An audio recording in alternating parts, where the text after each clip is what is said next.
No Brother or Sister of Mine. Author, Aramis Brazeal. Chapter 1. The Complexities of Black Slave Ownership. In the United States, the institution of slavery was complex and multifaceted. While most slave owners were white, there were also a significant number of black slave owners. These black slave owners came from a variety of backgrounds, and their reasons for owning slaves were just as varied. Some black slave owners were descendants of free blacks who had owned slaves before the American Revolution. Others were former slaves who had been able to purchase their own freedom and then go on to own slaves themselves.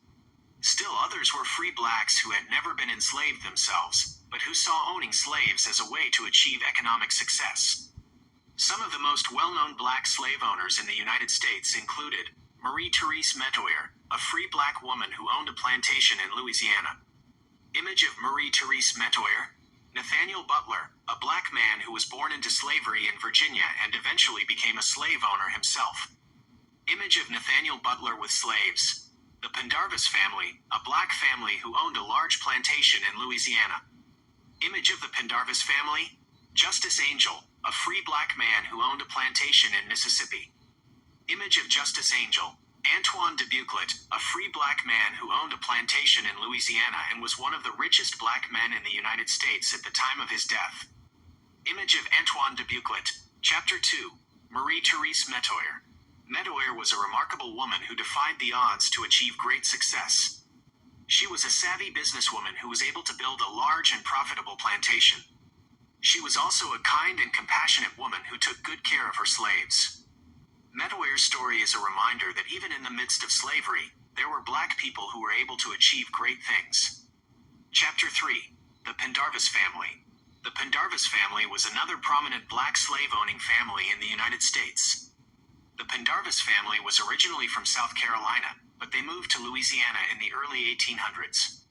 The Pendarvis family owned a large plantation in Louisiana, and they owned as many as 200 slaves at the height of their wealth. The Pendarvis family was also prominent in Louisiana society, and they held a number of political positions. Chapter 4. Justice Angel. Justice Angel was a free black man who owned a plantation in Mississippi. Angel was born into slavery in South Carolina in 1775. He was able to purchase his own freedom in 1809, and then went on to own a plantation in Mississippi.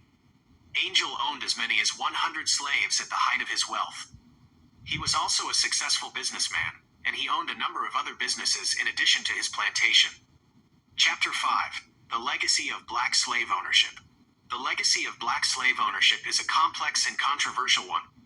Some people argue that black slave owners were simply trying to survive in a racist society, and that they should not be judged too harshly. Others argue that black slave owners were complicit in the institution of slavery, and that they should be held accountable for their actions. No matter how one views the legacy of black slave ownership, it is clear that it is a part of American history that cannot be ignored. This audiobook has attempted to shed light on this complex and often overlooked topic. The end. I hope you enjoyed